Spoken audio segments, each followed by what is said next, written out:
പ്രിയപ്പെട്ടവരെ, കഴിഞ്ഞ എപ്പിസോഡ് മഹാകവി അവസാനിപ്പിച്ചത് എങ്കൾക്കുടൻ ബദറിൽ അണയാവേണം യശീമുണ്ട് ദിനം ഉണ്ട് ഗിരിക്കാവേണം. എങ്കൾക്കുടൻ ബദറിൽ തന്നെ അണയണം. മാത്രമല്ല ഏഷി ദിനം മൂണ്ടങ്ങിരിക്കാവേണം. അവിടെ 3 ദിവസം ഇരുന്ന് വിജയാഹ്ലാദം നടത്തണം. എങ്ങനെയാ നമ്മൾ ഇരിക്കേണ്ടത് എന്നതാണ് മഹാകവി അടുത്ത വിഷനിൽ വിശദീകരിക്കുന്നത്.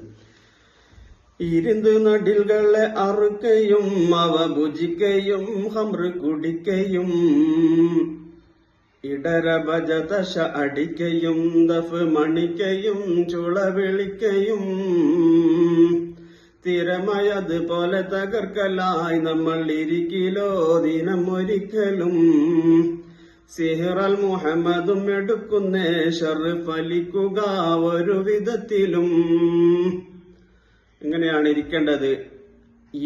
ഇരുന്ന് നടിൽകളെ അറുക്കയും, അവിടെ ഇരുന്നുകൊണ്ട് ഒട്ടകം അറുക്കയും ഭക്ഷണങ്ങൾ ഉണ്ടാക്കി അത് ഭുജിക്കുകയും ഹംറ് കുടിക്കുകയും ഇടര ബജ താശ അടിക്കണം, ദഫ് മണിക്കണം, ചൂള വിളിക്കണം. അങ്ങനെ ഇരുന്നുകൊണ്ട് ആർമാദിച്ചുകൊണ്ട് അട്ടഹാസിച്ചുകൊണ്ട് ശബ്ദ കോലാഹലം ഉണ്ടാക്കുന്ന വിധത്തില് വാദ്യോപകരണങ്ങളുടെ മേളങ്ങളും താളങ്ങളും ഉപയോഗപ്പെടുത്തി നമുക്ക് ആഘോഷിച്ചുകൊണ്ട് അവിടെ ഇരിക്കണം എന്ന് അബൂജഹൽ പറഞ്ഞു.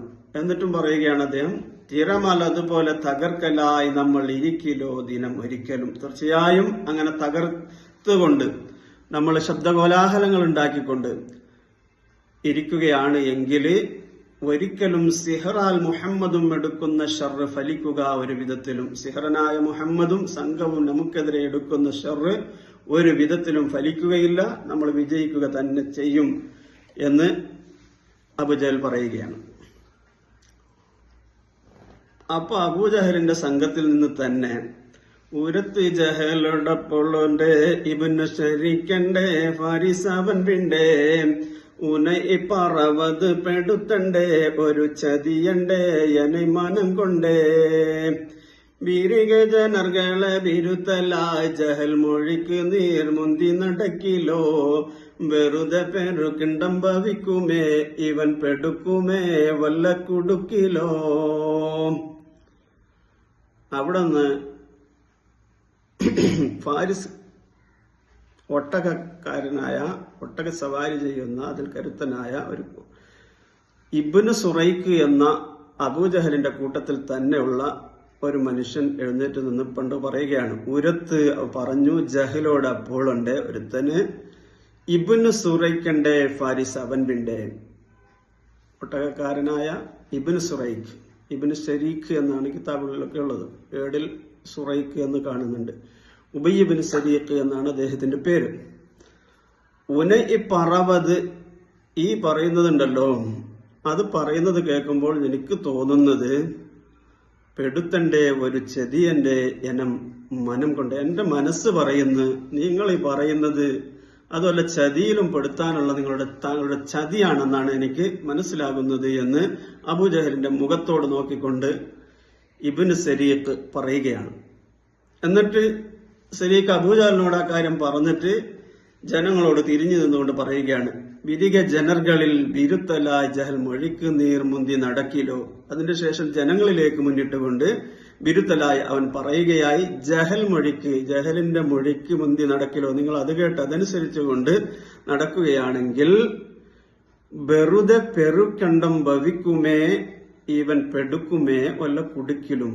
വെറുതെ ആവശ്യമില്ലാത്ത പെരുകണ്ടം, പെരുന്ന് പറഞ്ഞാൽ വലിയ, കിണ്ടം ദുഃഖം, ഭവിക്കുമേ അത് നമുക്ക് ഭവിക്കും, വലിയ നാശം നമുക്ക് ഭവിക്കും, കിണ്ടം ദുഃഖങ്ങൾ ഉണ്ടാവും.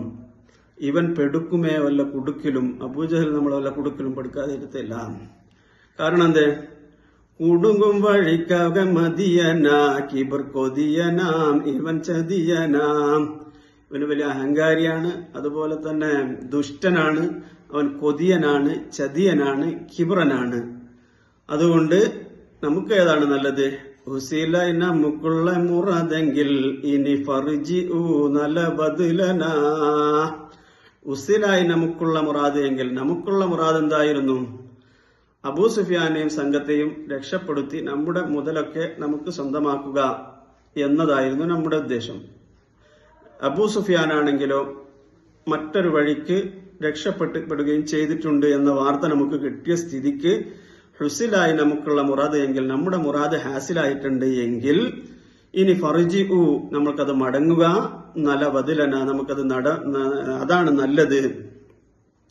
മടങ്ങി ഹുജുഫത്ത തലത്തിനെ ഇവ മൊളിച്ചൊന്നേ അഹ്നസുമന്നേ. ഒരു ജിമ്മിഅത്ത് പേர்களுം നടത്തമായി മക്ക അണവിത്തേ.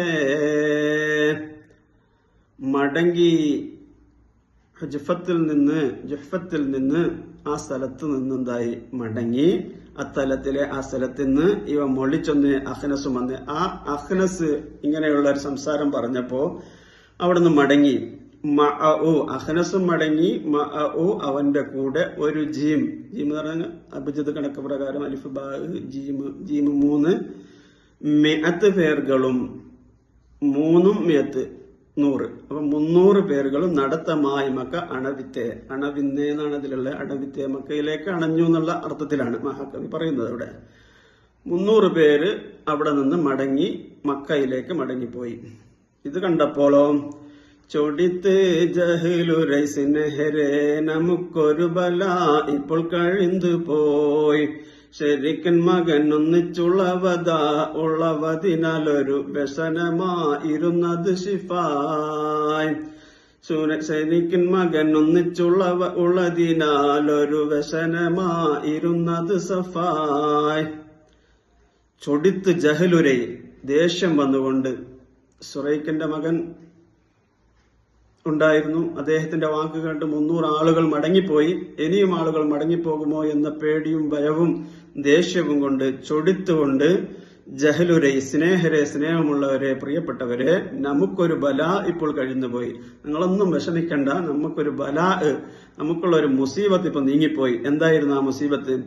ശരീക്കിൻ മകൻ, സുറൈഖ് എന്നാണ് ഇതിൽ കാണുന്നത്, ഷെരീഖ് എന്നാണ് കിതാബിലൊക്കെ ഉള്ളത്. ഷെരീഖിന്റെ മകൻ ഉബയ്യ് ഉള്ളതിനാൽ, ഒന്നിച്ചുള്ളതിനാൽ, അവൻ നമ്മുടെ കൊള്ള ഉള്ളതിനാൽ ഒരു വ്യസനമായിരുന്നു, നമുക്ക് വലിയ വിഷമമായിരുന്നു. അവനൊരു ദുഷ്ടനാണ്, ഒരു ദുശകുനമായിരുന്നു അവൻ ഉള്ളത് കൊണ്ട് നമുക്ക് വലിയ വിഷമമായിരുന്നു. അത് സഫായ്, അത് നമുക്ക് തെളിഞ്ഞു പോയി, നമ്മളിൽ നിന്ന് മാഞ്ഞുപോയി, നീങ്ങിപ്പോയി. അത് നമുക്ക് വലിയ സന്തോഷമാണ്.